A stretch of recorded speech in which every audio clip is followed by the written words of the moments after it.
Bonjour. En ce jour de commémoration dédié à la mémoire de mon arrière-grand-père Sigmund Freud, je pourrais malheureusement être avec vous, mais je le serai en communion par la pensée. Mes recherches en tant que psychothérapeute se situent du côté de l'écoute du corps, tant dans l'accompagnement que dans la transmission dans mon école où nous formons de futurs thérapeutes à cette écoute psychocorporelle. Le moi est une entité corporelle, dit Sigmund Freud, dans le cas d'Aura. Il découvre que corps et psyché servent les mêmes intérêts névrotiques et reconnaît des facteurs psychologiques dans la maladie. Le corps apparaît en filigrane dans toute la métapsychologie freudienne et la psyché est en constante référence à l'expérience somatique. La pulsion, tribe, est la représentation dans le mental d'une excitation corporelle. Elle prend d'ailleurs source dans le corps. Loin de se cliver ou de s'opposer, le langage du corps, à mon sens, et le langage de l'analyse se complètent. Ils sont même, pourrait-on dire, indissociables. Il n'y a rien dans l'esprit qui ne passe par ce moi corporel. Depuis la fin du XXe siècle, des psychanalystes comme Didier Anzieux, Françoise Dolto, Maria Torok, Serge Tisseron aussi, n'ont cessé de se référer au corps et de réfléchir à cette dimension en lui donnant une vraie place dans la clinique. Françoise Dolto rappelle que l'image inconsciente du corps est le reflet de notre relation au passé.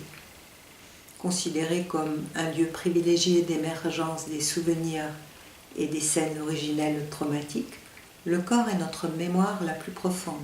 D'ailleurs, le corps n'oublie rien. Il retrace métaphoriquement l'état de notre être. Il est régi par des forces inconscientes, archaïques, qui se structurent et puis qui s'expriment, et puis qui pensent aussi sous l'effet de choc, d'affect et d'émotions. Les émotions permettent l'accès à une mémoire corporelle qui contiendrait toute notre histoire. En cela, l'écoute du langage du corps est une source vive dans laquelle nous pouvons puiser pour notre accompagnement et dans l'introspection. Pour Grodeck, considéré comme le père de la médecine psychosomatique et auteur attentif du langage du corps, nos organes parlent, ce qui est tu, réprimé, s'exprimera à même le corps chargé de supporter tous ces silences.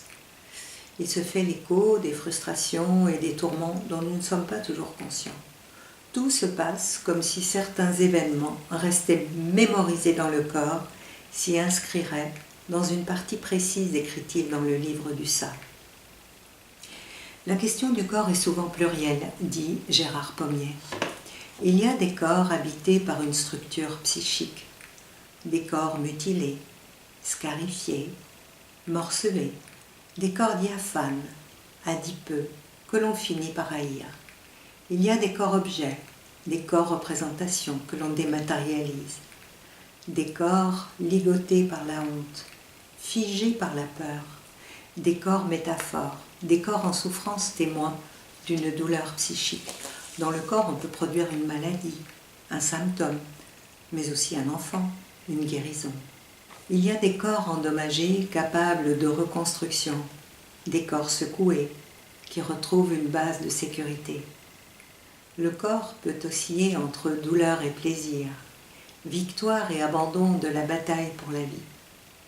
Ce corps qui à tout moment nous rend des comptes, corps sujet, instrument de changement, mais aussi corps objet, structure malade et incarné par la médecine somatique, dichotomie bien connue entre corps biologique et corps psychologique. Lorsque le désir fondamental est brimé, l'être tombe malade. Tout déséquilibre psychologique, on le sait, va retentir sur son système endocrinien et végétatif. De nombreux auteurs ont abordé la question du sens de la maladie. Selon certains psychanalystes, pour qu'elle survienne, des configurations spéciales se profileraient à l'horizon. Tout d'abord un conflit ancien jamais réglé, et puis une prédisposition particulière du corps, un terrain favorable et une situation conflictuelle actuelle.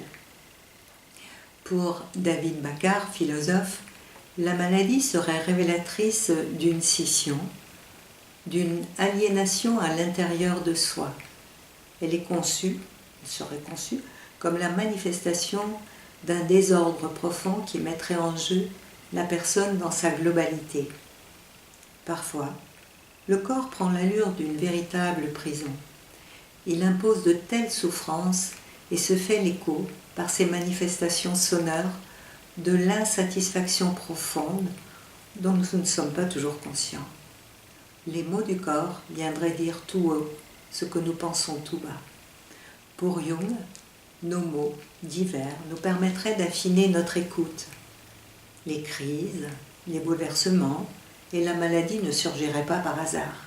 Ils serviraient d'indicateurs pour rectifier une trajectoire, pour explorer de nouvelles orientations, expérimenter un nouveau chemin. Mais la plupart du temps, nous ne voulons pas entendre ce qui au fond de nous fait symptôme. Nos peurs multiples et autres émotions nous empêchent de les formuler. Aussi préférons-nous les enfuir.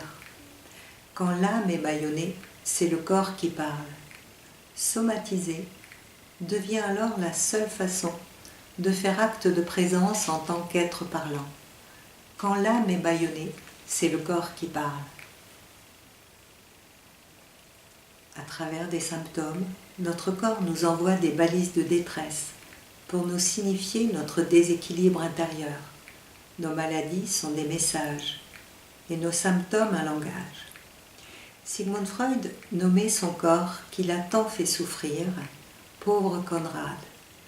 Il en parlait comme d'un autre, à la fois familier et étranger.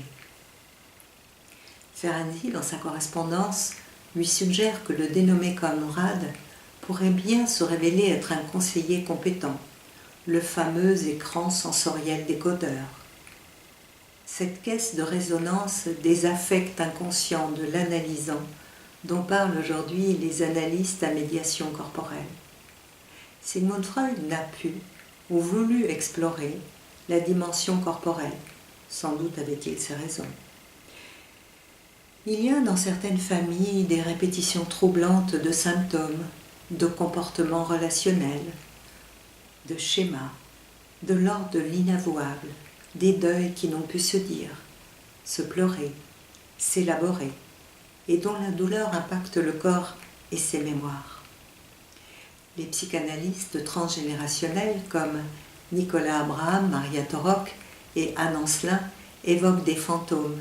Ils les définissent comme la trace dans l'inconscient d'un descendant, de secrets inavouables appartenant aux aïeux. Le fantôme serait un ancêtre qui sortirait de sa crypte après un événement porteur de honte. Ainsi, il se transmettrait de l'inconscient d'un parent à l'inconscient de l'un, de l'une ou de plusieurs générations. Pour Serge Tisseron, le secret indicible devient un secret innommable pour la génération suivante et se mue en impensable à la 3e génération. Tout se passe comme si on ne pouvait oublier un événement de vie, ni en parler, mais le transmettre sans le dire, écrit Ancelin dans Aïe mes aïeux. Il est des trahisons, des injustices, des secrets et des infamies qui, à défaut d'avoir été déposés, crient en sourdine et finissent par se matérialiser sous forme d'un symptôme affectant le corps. Y aurait-il dans notre filiation des fantômes trop encombrants qui pendant des décennies auraient bâillonné des bouches et des corps? Quelquefois, je m'interroge sur le cancer de Sigmund et le sens de son intolérable souffrance de la mâchoire, opérée à 33 reprises. Lui qui a su donner la parole aux analysants, aurait-il censuré la sienne jusqu'à la maladie, mal à dire? De quelle mémoire souffrait la bouche de Sigmund? Rappelons que Mund en allemand signifie bouche. Est-ce d'avoir tant bridé la sienne ou d'avoir contenu la trop lourde charge traumatique de celle de ses analysants avec ses indicibles secrets? Vous, psychanalystes, vous saurez sans doute décoder, peut-être vous êtes-vous déjà penché sur le sujet. Pour ma part, j'aime à retenir que Sieg en allemand signifie victoire, de la parole, de la mise en mots, et que Freud, dans sa consonance germanique, signifie joie. Aujourd'hui, j'ai aussi une pensée affectueuse pour Anna, ma grande-tante, qui a éclairé mon chemin et a ouvert la voie de la résilience en démontrant qu'une vie est encore possible après le fracas et la dévastation. Pour terminer, je voudrais exprimer ma profonde gratitude à Marie Bonaparte, que vous honorez également aujourd'hui. Notre famille lui doit tant. Sans son secours, une grande partie de notre lignée aurait elle aussi péri dans les camps.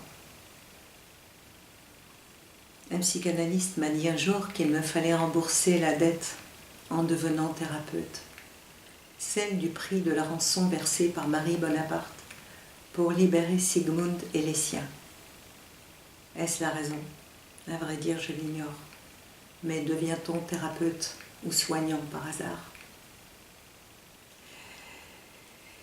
Je voulais remercier Gérard Pommier, Joseph Marceau, d'avoir organisé cette journée de commémoration en l'honneur de mon arrière-grand-père et puis aussi de Marie Bonaparte, mon arrière-grand-père qui m'accompagne, comme vous le voyez, dans mon travail. Merci à vous d'honorer toutes ces mémoires. Je vous souhaite un très bon congrès à tous.